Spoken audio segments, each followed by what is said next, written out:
Morning, everybody. Here's hoping everybody's having a good day today. It's Thursday, 7:20 in the morning. Time for Gleanings from this morning's reading live. And, I didn't think it was supposed to rain last night. It just keeps raining around here. We're having a really wet summer, which is, I guess, good. Kind of keeps temperatures down a little bit. But normally this time of year here in Central Texas, you don't have to mow so much. You mow a lot in the spring, but you don't have to mow so much in the summer. It's usually dead and brown. But man, I'm telling you, we're having to mow around here seems like every weekend, minimum every other week. Everything's green and plush, and water is good, and that is a good thing. So rivers and lakes are full, everything's green and plush. A little bit cooler summer, but it is a humid summer around here. And but I will tell you this, the mosquitoes are huge. You can put saddles on them dudes and ride mosquitoes around here. It's they're pretty bad this time of year right now. All right, well, man, let me give you something. I am running so far behind. And yesterday was so hectic and busy, and I've got another really busy day ahead of me today. But I am looking forward to the weekend. I could use a really long nap. You know what I mean? So, but anyway, finished up the book of Joshua today. Joshua chapters 21 through 24. Excuse me. Finished the book of Joshua. And it's a really interesting story. So let me kind of give you a little bit of backstory to this. You got to kind of understand what's happening here. When the children of Israel cross the Jordan River and they go up against Jericho and they defeat Jericho, right? So they cross the Jordan River. As soon as they cross the Jordan River, they build an altar there. I believe it was at Shiloh, is what they call it. And they built this altar. And they go on, they defeat Jericho, they take the land, and God's good to them. God blesses them. Everything's cool, everything's great. And so now we're at the end of the book of Joshua. And Joshua's passing out all the inheritances and giving out everybody's land and everybody's portions. Well, as they were crossing the River Jordan to come into the land, there were three tribes, the half-tribe of Manasseh, Gad, and Reuben.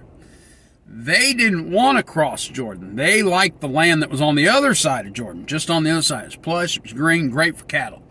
And so they said, hey, Josh, we want to hang out here. We really don't want to cross the Jordan River. We like this land. We'll fight for it and kick everybody out, and we'll take this land. It's good land. And Joshua said, no, I'll tell you what. You cross the Jordan with us. You fight with us. You help us run all the Perizzites and the Jebusites and the Hivites and all these people out. And you fight with us. And then when it's all said and done, it's over. You can come back and have that land if you want it. And they said, okay, good deal. So now they've fought, they've won, all the battles are done. Now they want to go back across the Jordan River and take their land. And so they're heading back to go back over the Jordan River, which they crossed the first time to come back into the land, promised land. So they're going back, they're going to go back over the Jordan River. Let me get my eyes unwrapped around my teeth. They're going to go back over the Jordan River. And before they cross the Jordan River again to go back into the land that they want to take, they build this altar right next to the one that was built as they came over the first time. Now they're going back over to possess the land. So when they came over the first time, they built this little altar. But as they're leaving to go back into the land to possess it, they build a bigger altar. I mean, bigger, better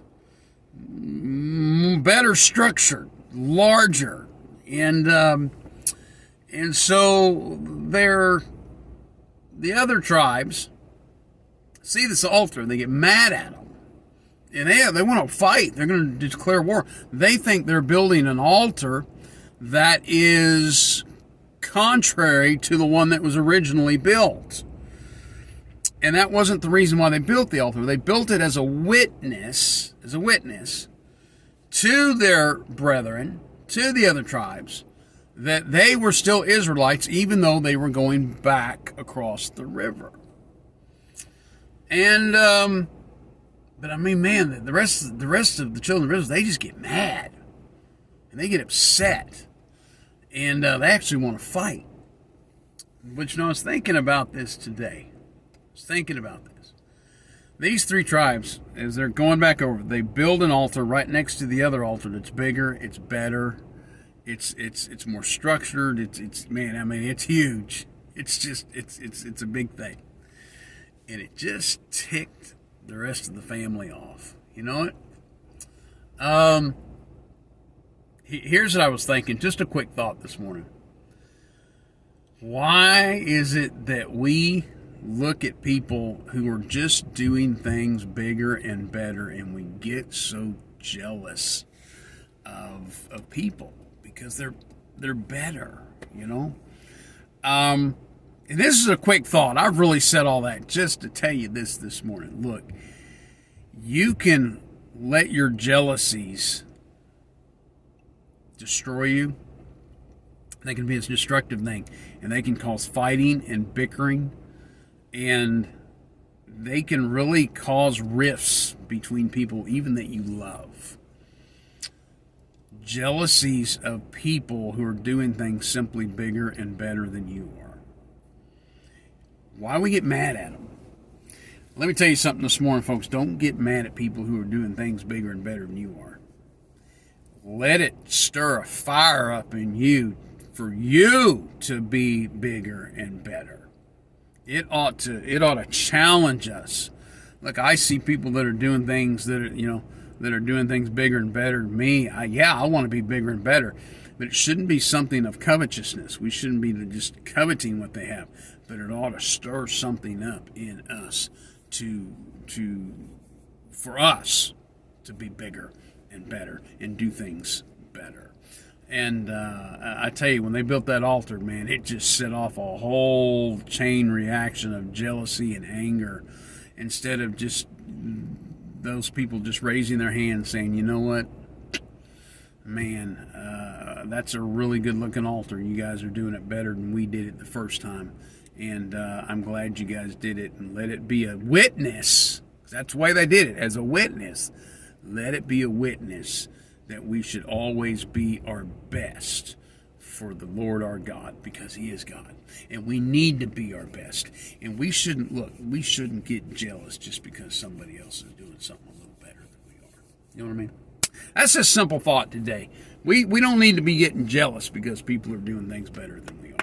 It ought to stir a fire up in us that we be better.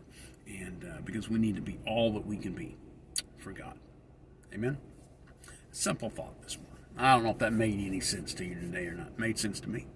We need to be better. We need to be our best for God today. Okay? We shouldn't let other people's successes drive us to jealousy. But rather, let's look at other people's successes to drive us to be better. Better people. Better servants. Better witnesses for Christ. That's all I got today, man. I'm Marc Smith, co-pastor, Ambassador Baptist Church. We are located at 2200 Ensign Road, Ennis, Texas. We'd love to see you Sunday if you don't have a church that you attend on a regular basis. That's it for now. I got to go. Busy day ahead of me. Hope you have a great day in Jesus. Love you guys. See you tomorrow morning, 7:20 right here. Gleanings from this morning's reading.